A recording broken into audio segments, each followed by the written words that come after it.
What's going on, guys? And today I wanted to talk about Trae Young, Kevin Huerter, and the Atlanta Hawks. This team, yes, they won tonight, and it's good, and they're trying to make the playoffs, try to stay out of the play-in, and it's possible. It's possible. It's looking like at the very least they'll be a play-in team.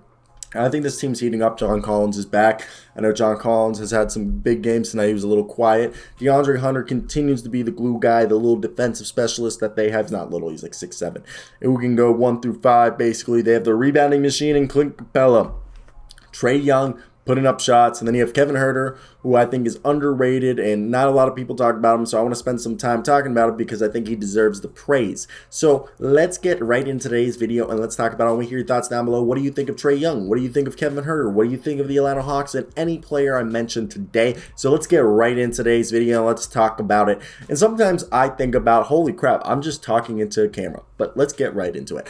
Guys, look, Danilo Gallinari and Bogdan Bogdanovic, how I've said it before is that I love them coming off the bench because I think about this all the time. It's like co-six-mans, what we saw last year with Joe Ingles and Jordan Clarkson. I like having two guys who are 20-point scorers, guys who are capable of being 20-point scorers, coming off the bench for, 25 minutes plus a night, 20 plus minutes a night, okay? Both of them getting like 29, 28 minutes, splitting time with, DeAndre Hunter, John Collins for Danilo Gallinari, and then, Bogdan coming in for DeAndre Hunter and Kevin Huerter.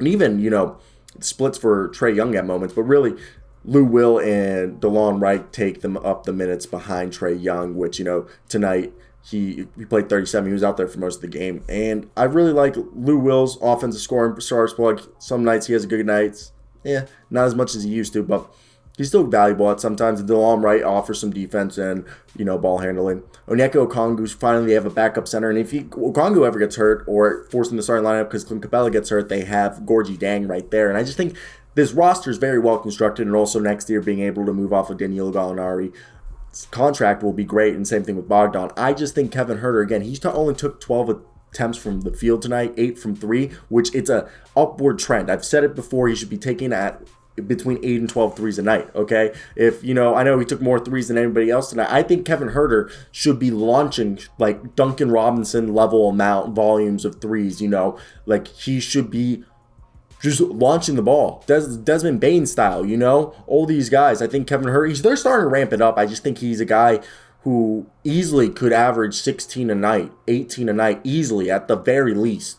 And then that helped with Trae Young being the 30-point scorer he is, and then you have Clint Capela, who is usually good for like 11 rebounds and like 12 to 14 points. Then you sprinkle in DeAndre Hunter's like 12 points, and then the 15, the 12 to 20 points that Danilo Gallinari and Bogdan give you a piece. And then John Collins can go from, being a guy who averages about like, he's really a guy, I'd say, a 15-point guy who averages like 7 rebounds is right there. So there's a lot of stuff there. Can this team go on a run? Yes, it's all about the defense. Tonight they had 5 steals and 3 blocks, but the thing is they won this game because first they out-rebounded the hell out of the Clippers, and what's something they're going to have to do? Good rebounding leads to good defense. You demoralize your opponent. But, yeah, I think if they continue to rebound well, look at the Mavericks. The Mavericks were a team that they literally, and the same thing with the Celtics, that those teams were horrendous at defense a year ago, but one of the things different is they're both way better rebounding. I mean, the Mavericks, it's more significant, but if you rebound, like everyone right here, it felt like, Trae Young had 5 rebounds. You had Kevin Huerter with 8 rebounds. You had Clint Capela with 11. You had 9 from Okongwu. Gallinari, 6, and then Bogdan and John Collins both had 3 apiece, and then DeAndre Hunter had 2. So it's just like it works out really well that way. I want to hear your thoughts down below.